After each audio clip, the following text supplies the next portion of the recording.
miền rục hồn san pẹt tiền đuôi sai tới hơi ta bị rất trong lên là bay ấy chỉ bôi khiom pẹt nghe khiom pẹt thì hiên tổ bay pẹt chốt ma cả đấy ọt từ các ba là bị rất tệ ọt từ các ba bị rất tệ côngจากkhiom pẹt xả là bỏ thay cho ba ơi hào khiom công mình pẹt đây xả chuyên viên kia luôn hào khiom công mình bên kia thay đây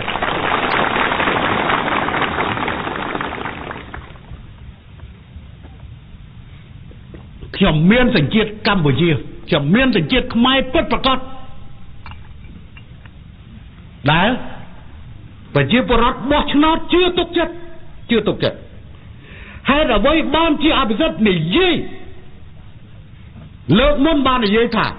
hồn sai này dây đàm bay bị chia bày việc ấy lời đi cứ liệt trong liệt và vẽ vô tiêu từ căn là bàn prom đánh cứ đàm bay phơi và gió khăn này vô bay cho áp rất luôn ai xạ liệt tới mơ liệt tới liệt luôn ai tới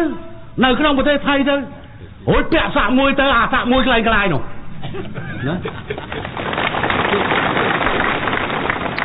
lời hiền cho nói top cho môi bạc phưa thay nâng công ai gõ đây chỉ nạp phải thằng bây giờ đấy kia cái phong hồ hướng á tại mà đo sai thế lục ai tha khi ông làm tha lục ai mà ban bẩm pinh cả ta vào cái vô thiệp phong bài chia lư tham liên xạ mũi lời kia tam của phong tam hồ hướng mấy cái mình chơi kia đấy bẹ xạ tranh máu thlần tới xạ mũi tới group ăn phong tới group mê top được tây nhất tới việc tới các ba lấy lục ấy mà khi một bẹ ai thì mà chỉ bật xong bây giờ môn tên máu đi từ support đi bị chia ca còn trong trường tức khi mình bẹ tiền cho nó bát nâng dùng cà phê chết khi mình bẹ tiền tập nâng chọn là huống bị rất tập nâng chọn là huống ấy cái này anh ấy lọp cút cho thử mọt còn sao khi ông dây ọt bùn bố này ọt bùn bố nâng bà nhà nâng từ thì dây ở này ở chú bác này không miên sức nâng ham khó cho mình áo bẹ thấy thì ông bẹ ấy sẽ qua chết không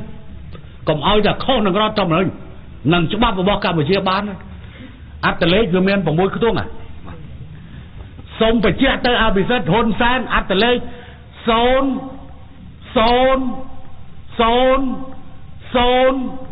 Son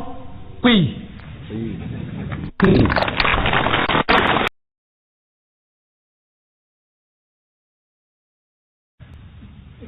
thôi triệt thép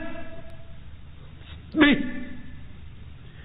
trả sầm lên cho ông thằng sống bỏ chữ ông lê bảo khi ông có đạo vuông cái chó thằng của bọn họ có ông lêทำไมhảค่ะយើងអភិសានឹងខ្ញុំទៅចេះលោកឯងទៅយកអានឹងទៅឲ្យពិតប្រាកដព្រោះនៅពេលនោះខ្ញុំក៏បានចោទឯងទៀនលោកឯងឆ្លៀនពៀនប្រទេសខ្ញុំដែរដែលជាតែណែបខំមកខ្ញុំនិយាយដល់ទីក្នុងណែឥឡូវណែកំពុងតែពង្រាយប្រមាណ154កងរយដើម្បីត្រៀមទប់ទល់សភាពការទប់ទល់គ្នាឯងនោះទៅអានឹងមកពីអីគ្មានពេលណាខ្ញុំសូមជូនសារទៅប្រជាពលរដ្ឋថៃគ្មានពេលណាដែលប្រជាពលរដ្ឋថៃប្រទេសថៃបែកបាក់ជ្រឿដោយដំណាក់កាលអភិសិទ្ធវេឆាជីវ៉ាដឹកនាំទេសំប្រាំទៅហើយគ្មានពេលណាដែលនយោបាយការបរទេសអាក្រៃដោយដំណាក់កាលរដ្ឋបាលអភិសិទ្ធដែរជាមួយប្រទេសជិតខាងក្នុងនោះគឺប្រទេសកម្ពុជាឥឡូវអភិសិទ្ធកុំដោះដៃឲ្យចុះបើសម្ដីខ្លួនត្រូវគេផ្សព្វផ្សាយមិនពិតសូមឲ្យមានការបកស្រាយបដិសេធទៅលើ MCOT February 7 2010 អង់គ្លេសបានមិនច្បាស់ទៅទៀតឥឡូវបើថាអានឹងផ្សាយខុសកែតម្រូវបើមិនកែតម្រូវណែឯងបើណែឯងមិនយកអានឹងមិនយកសម្ដីខ្ញុំទាំងនោះទៅដាក់នៅគណៈកម្មការបេតិកភណ្ឌពិភពលោកណែឯងមិនមែនជាមនុស្សនិយាយចឹងហ្មងណែចិត្តសឿងយល់ព្រោះអត្ថាធិប្បាយរបស់ខ្ញុំមានខ្លាយណាមានខ្លាយអីក៏វាអាក្រក់អាក្រៃមែនទៅក្បាលអីឯងក៏ទៅស្លៀកទាហានសោះ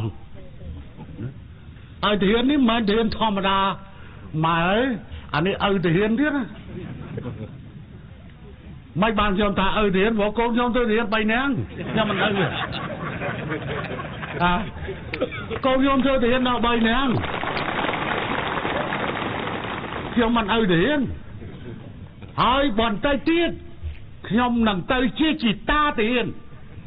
ចៅប្រុសខ្ញុំប្រហែលឲ្យចូលធ្វើទាហានទាំងអស់បំពេញកាតព្វកិច្ចយោធាមិនឲ្យដោយអភិសិទ្ធត្រូវគេចោទទេថាមិនបានបំពេញកាតព្វកិច្ចជាយោធាឥឡូវខ្ញុំថាឲ្យណែឯងប៉ុណ្ណឹងណែឯងឈឺអញ្ជើញបើមិនឈឺទៀតនិយាយមកទៀតថាទៀត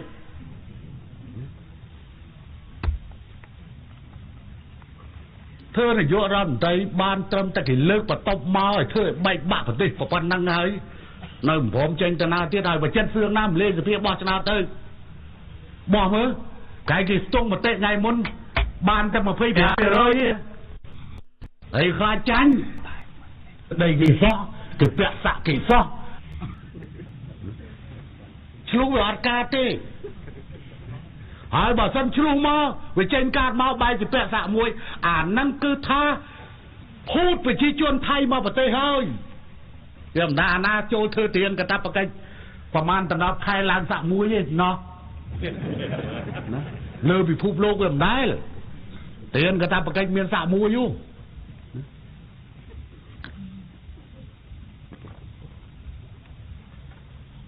ហើយប្រហែលជាអ្នកធ្វើរបាយការណ៍ឲ្យអភិសិទ្ធខុសបានជាអភិសិទ្ធថាយកអត្ថាធិប្បាយរបស់នាយករដ្ឋមន្ត្រីហ៊ុនសែនទៅបេតិកភណ្ឌឥឡូវទីស្តីការគណៈរដ្ឋមន្ត្រីធ្វើថេបហ្នឹងឲ្យល្អហើយបកប្រែអង់គ្លេសនៅខាងក្រោមហើយបញ្ជូនទៅឲ្យអភិសិទ្ធទៅហើយបញ្ជូនទៅហើយដល់ម៉ោងដល់ពេលអ្នកឯងបញ្ជូនសម្រាប់អត្ថាធិប្បាយរបស់ខ្ញុំហើយអត្ថាធិប្បាយថ្ងៃនេះអ្នកឯងអាចយកទៅថែមទៀតដល់រាប់ណាអ្នកឯងមិនទាន់ដកកងទ័ពចេញពីវត្តកៅស៊ីសារៈខ្ញុំនៅតែហៅថាអ្នកឯងឈ្លានពានប្រទេសកម្ពុជាជានិច្ច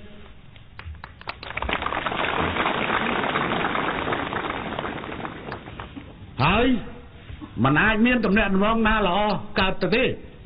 ដល់រាប់ណាកងទ័ពឈ្លានពាននៅទៅលើទឹកដីរបស់យើងអ្នកឯងចាប់ដៃជន់ជើងមិនជន់ជើងមិនអាហ្នឹងមួយទៅមួយទៀតក្នុងថ្ងៃដដែលនោះម្សិលមិញក្រសួងការបរទេសរបស់ថៃរបស់កម្ពុជាយើងបានធ្វើប្រតិកម្មរួចហើយឧត្តមសេនីយ៍វីវលិត